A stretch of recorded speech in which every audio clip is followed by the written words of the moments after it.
Assalamualaikum warahmatullahi wabarakatuh. Alhamdulillahirabbil alamin.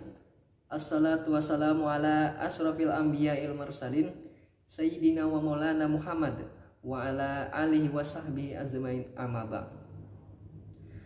Alhamdulillah kita bertemu lagi di kelas 9. Bagaimana kabarnya anak-anak?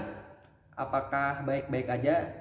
Semoga kita selalu disehatkan dan dijauhkan dari penyakit-penyakit yang sedang melanda di negeri ini. Hari ini kita akan belajar seni budaya mengenai tentang seni lukis. Nah, bab pertama itu materinya seni lukis yang berjudul seni lukis gaya aliran. Nah, gaya aliran, apa itu gaya aliran? Bukan aliran banyu lah. Itu.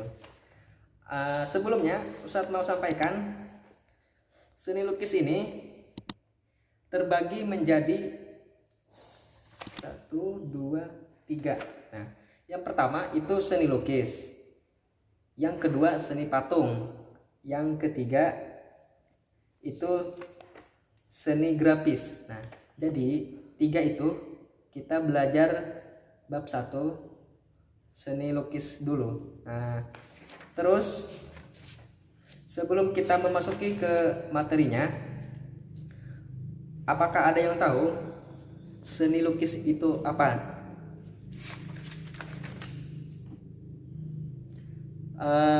Yang pertama, seni lukis. Pengertian dari seni lukis itu Ustadz ngambilnya dari buku Jika Dihadapkan Pada Selembar Kertas Kosong, dan dilengkapi dengan alat tulis. Pasti ada keinginan kita untuk mencoret-coret kertas lo. Nah, terus mungkin hanya berupa garis-garis. Garis-garis itu seperti sketsa. Sketsa itu tidak beraturan ya. Kalau misalkan panjang itu garis. Terus kita bentuk panjang, turunkan ke bawah, sampukan lagi. Jadi apa ini? Jadi kotak lah, kotak persegi panjang. Nah, ini yang dinamakan garis-garis membentuk sketsa. Contohnya, Ustaz kasih tahu lagi. Dari kita titik yang pertama itu digaris sampai membentuk lingkaran, itu akan menjadi sketsa. Sketsa apa? Sketsa bulat. Terus kalau di motif, pakai motif di dalamnya itu kita beri kotak-kotak, terus diberi warna. Nah, terus ada di situ tulisan bola. Nah, itu jadinya sketsa bola ya. Itu salah satu contohnya ya.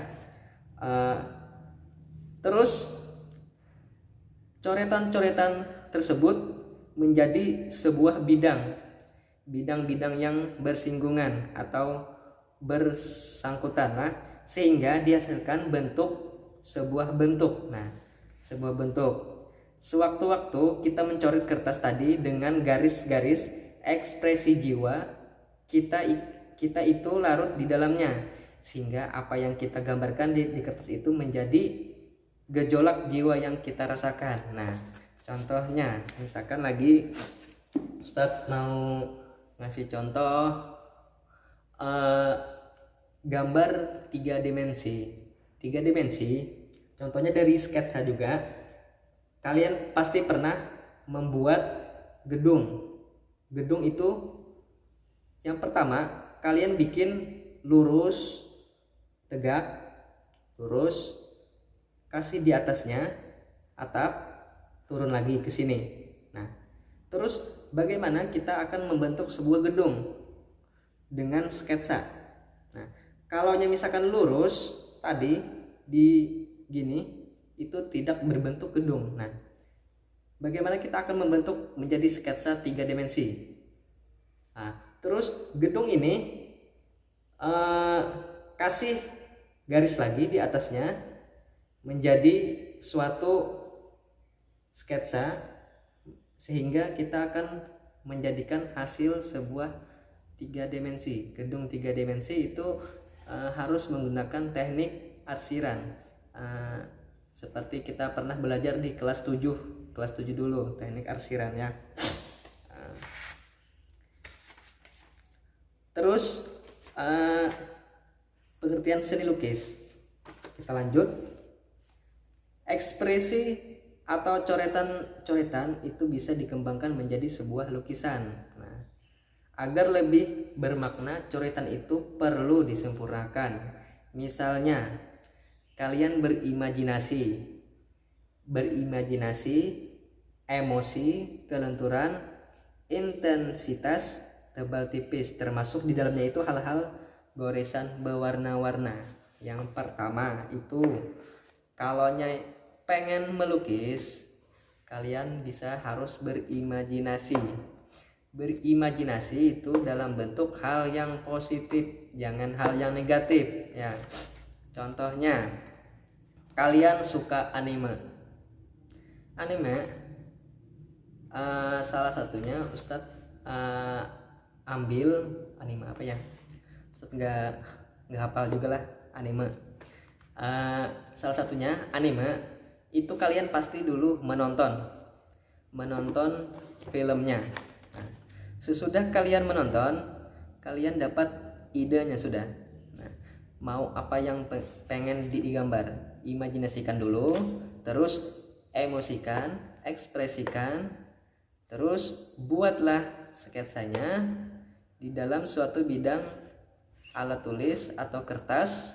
Nah, terus kalau pengen menghidupkan gambarnya itu harus diberi warna atau diberi goresan-goresan tipis, yaitu disebutnya arsir, teknik arsir. Nah, itu. Terus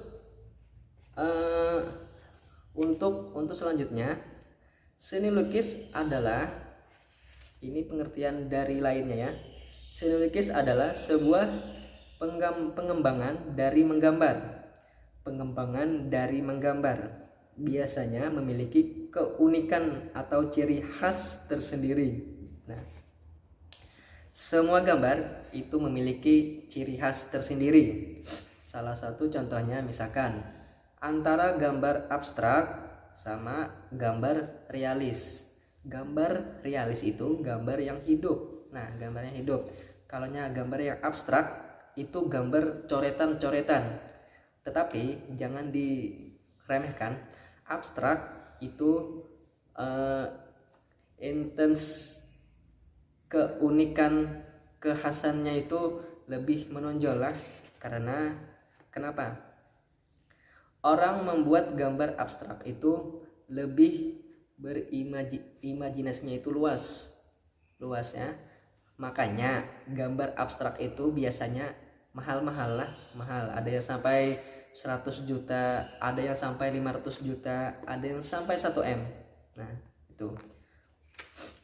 Terus biasanya memiliki keunikan atau ciri khas. Nah, itu tadi.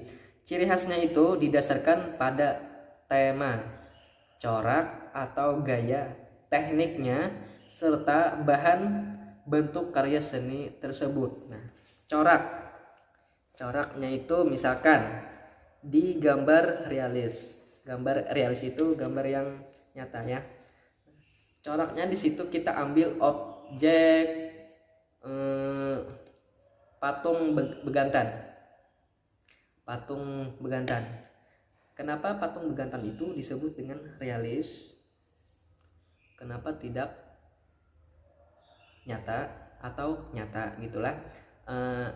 Karena ada 2 versi, nyata atau tidak nyata ya. Misalkan gambarnya itu berbentuk 3 dimensi dan sangat mirip, hampir kemiripannya itu 99%. Nah, itu disebut realis, gambar yang nyata lah itu. Di situ dia memiliki keunikan, ciri khas atau corak, gaya, teknik, dan bahannya. Nah, di situ pasti dia memiliki ciri khasnya.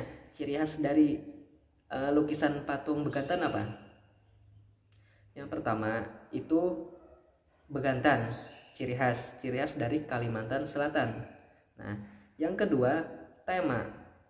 Sebelum paling pertama kita mau melukis itu, pertama dipikirkan itu tema. Temanya misalkan apa?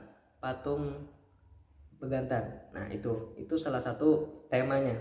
Corak atau gayanya nomornya apa? Mau 3 dimensi, mau 2 dimensi, mau abstrak bisa juga lah, abstrak patung Begantan. Nah, itu salah satu corak atau gayanya. Tekniknya mau teknik arsir atau teknik full color lah, full warna.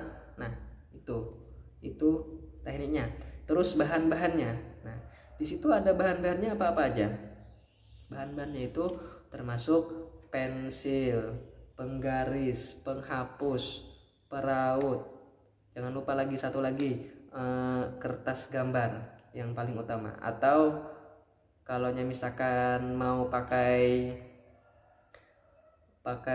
cat air, itu menggunakan bisa kertas gambar atau bisa menggunakan kanvas. Itu dari bahan-bahannya. Terus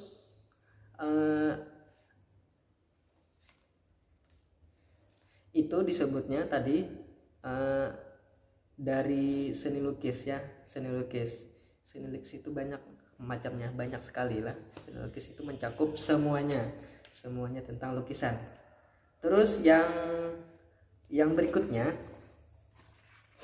melukis adalah kegiatan mengolah medium 2 dimensi atau permukaan datar dari objek 3 dimensi untuk mendapatkan kesan tertentu. Nah, makanya tadi lah gambar 3 dimensi dan 2 dimensi itu sebelumnya kita pernah belajar mengenai tentang gambar 3 dimensi dan 2 dimensi.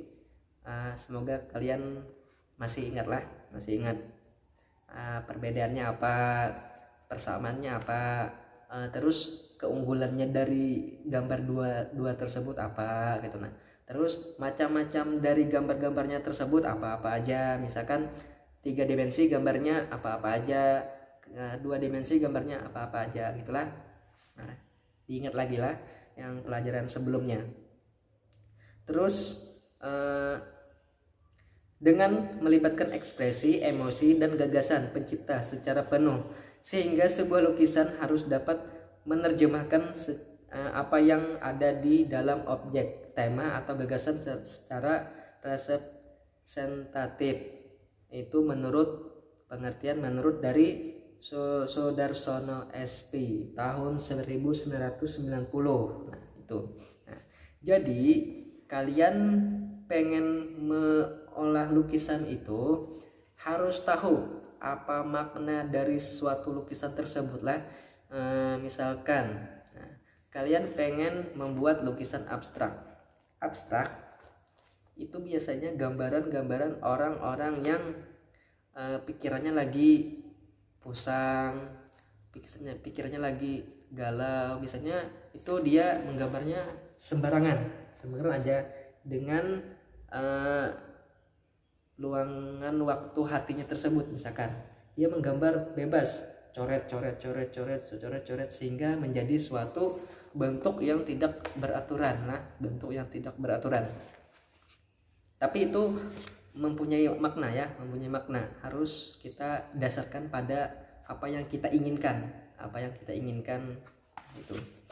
Terus berikutnya, lukisan adalah suatu pengalaman artistik yang ditumpahkan dalam bidang 2 dimensional dengan menggunakan warna dan garis. Nah, berarti 2 dimensi tadi itu cuman mencakup garis-garis. Nah, garis-garis ya, 2 dimensi. Kalau sudah berbentuk ada bayangannya itu sudah termasuk 3 dimensi lah.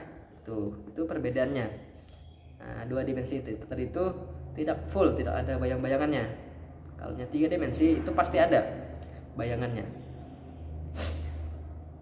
Terus itu kalian dapat memahaminya. Sebelum kita lanjutkan ke materi berikutnya, pengertian tadi itu harus diingat. Yang pertama, 2 dimensi gambarnya seperti apa, 3 dimensi gambarnya seperti apa. Nah, apa saja contoh-contohnya gambar 2 dimensi dan 3 dimensi itu ya. Terus yang kedua, tujuan berkarya seni lukis. Nah, di sini tujuan berkarya seni lukis itu ada 1, 2, 3, 4. Ada 4 ya. Yang pertama, orang membuat atau mengolah lukisan itu pasti ada tujuannya lah. Yang pertama, pelukis ingin menyampaikan itu yang pertama religiusnya apa. Terus kritik sosial. Yang ketiga, tujuan ekspresi. Yang keempat, tujuan komersial. Yang pertama, Ustadz jelaskan, seiring berkembangnya zaman serta kemajuan teknologi, seniman semakin bebas dalam mengungkapkan ekspresinya. Namun, kegiatan yang melibatkan ekspresi, emosi, serta konsep bisa dikelompokkan dalam tujuan berkarya seni lukis tersebut. Yang pertama antara lain tujuan religius. Tujuan religius itu adalah tujuan yang sudah berlangsung sejak zaman nenek moyang. Lukisan bisa mendekatkan diri dengan Sang Pencipta sebagai pelindung dan menjaga pengembangan dosa. Nah, itu biasanya kalau kalian pernah melihat lukisan. Nah, ini lukisan gambar apa ya? Ustaz kasih contoh. Misalkan ada di situ gambar telapak tangan banyak, misalkan di gambar tersebut lah telapak tangan gitu. Terus gambar telapak tangan itu ada darah-darahnya lah, darah. Nah, itu menggambarkan biasanya orang yang sedang minta tolong atau sedang kesakitan atau sedang lagi menjerit kesakitan dan dibunuh. Itu dari sisinya lah. Contoh-contoh lain banyak aja, kalian bisa search ntar di Google gambar yang religius, itu kata kuncinya. Terus yang B, tujuan kritik sosial. Nah, biasanya orang membuat lukisan itu banyak sangat kritiknya. Contohnya, harus bisa menahan kritik-kritik dari seniman-seniman lain ya. Itu harus bisa menguatkan hasil karya kita ini supaya tidak mundur itu dalam artian tidak maju, harus maju terus lah. Nah, contohnya misalkan seperti lukisan apa ya, lukisan, ntar Ustadz kasih contohnya lah di slide berikut lah. Tuh, tujuan kritik sosial. Kesenjangan sosial, peristiwa politik, ketidakberdayaan, serta perilaku kehidupan lain yang terjadi dalam masyarakat biasanya menjadi ide dalam berkarya seni lukis. Objeknya itu bisa dengan simbol-simbol atau perumpamaan yang bisa dikaitkan dengan peristiwa. Kritik yang disampaikan berupa bentuk kritik yang bersinggungan dengan pemerintah. Nah, itu kalian bisa menggambarkan apa itu tadi yang Ustaz bacakan. Terus lembaga sosial ataupun kepada pemegang kekuasaan setempat seperti, nah ini ada nih di buku ini, seperti lukisan Joko Pekik yang berikut berjudul Burung Celeng. Burung Celeng. Nah, ini salah satu contohnya. Contoh dari lukisan kritik sosial yang tadi ya, itu. Nah. Terus yang C, tujuan ekspresi. Tujuan ekspresi. Lukisan itu bisa menjadi media ekspresi dan juga bisa media menghancurkan emosi atau perasaan. Coretan garis dan warna merupakan perwujudan dari dorongan emosi dan gejolak jiwa sang pelukis. Nah, makanya tadi kata Ustadz, biasanya orang yang sangat emosional, nah itulah emosional itu biasanya dia mempunyai imajinasi yang tinggi untuk melukis lah, itu untuk melukis. Pokoknya apa yang dia rasakan itu bisa dituangkan di lukisan. Nah, makanya itu biasanya kalaunya jadi itu jadi karyanya itu sangat mahal lah, biasanya mahal. Kalaunya dia mau mempublikasikan ke orang-orang lah. Nah, biasanya ada alat-alat untuk mempublikasikannya. Contohnya misalkan di galeri misalnya ada tuh yang di kalaunya di Banjar itu di Siring Menara Pandang. Nah, terus ada lagi di Bumi Mas itu. Nah, di situ ada galeri lukis seniman yang ada di Kalimantan Selatan. Terus sehingga penikmat karya seni tidak hanya mengutamakan keindahan semata. Nah, keindahan semata lah. Lukisan ini menampilkan ekspresi yang sempurna, penggambaran tentang emosi, gejolak hawa nafsu, serta bisikan seperti topeng-topeng yang mengelilingi kehidupan manusia. Ini salah satu contohnya.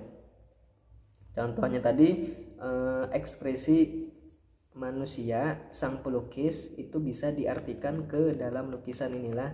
Kalaunya dia mempunyai imajinasi yang tinggi dengan perasaannya yang tinggi, itu bisa dia tuangkan di dalam suatu lukisan lah tuh. Terus yang D, tujuan komersial. Nah, ini tadi sebelum Ustadz menjelaskan tujuan komersial, biasanya sang pelukis itu ada yang mengharapkan imbalan, ada yang cuma hobi. Nah, yang mengharapkan imbalan itu biasanya mereka menginformasikannya atau menyalurkannya ke tempat-tempat galeri yang ada di seluruh Indonesia lah. Nah, itu dijual lah, dipajang dan dijual. Nah, biasanya itu ada, misalkan biasanya yang pernah Ustadz temui itu di Siring, yang rancaklah di Siring, mereka berjejer gitu menaruh lukisannya itu berjejer. Terus di situ ada sistem lelang biasanya dia mengandak patokan dari berapa ya, semalam saya lihat itu 500 kan rasanya. Pokoknya lukisannya wah, indah semuanya lah, nggak ada yang jelek lah. Lukisan itu semuanya indah, nggak ada yang jelek. Abstrak aja itu sangat bagus. Itu kan berupa coretan itu.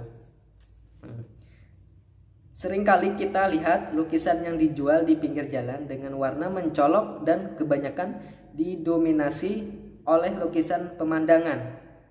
Tujuan pencipta lebih mengutamakan aspek komersial sehingga bentuk dan gaya lukisan cenderung mengikuti selera pasar. Nah, ini salah satunya yang ada yang komersial tadi ya. Galeri ini. Kalian kalau misalkan hobi melukis, biasanya pernah melihat orang-orang yang menaruh lukisannya itu di dinding-dinding di dalam suatu galeri. Itu bisa untuk dijual dan bisa untuk dinikmati, cuman untuk dilihat. Nah, itulah itu. Sebelumnya ada yang dipertanyakan dulu sebelum Ustadz lanjutkan untuk video berikutnya. Mungkin ntar kasih komentar aja di bawah ya. Terus kalau misalkan ada yang dipertanyakan itu bisa melalui nomor Ustadz lah, WhatsApp Ustadz lah, ntar Ustadz kasih di kolom komentarnya ya. Ustadz akhiri pelajaran hari ini. Kita kembali lagi bertemu di minggu depan. Wabillahi taufiq wal hidayah. Wassalamualaikum warahmatullahi wabarakatuh.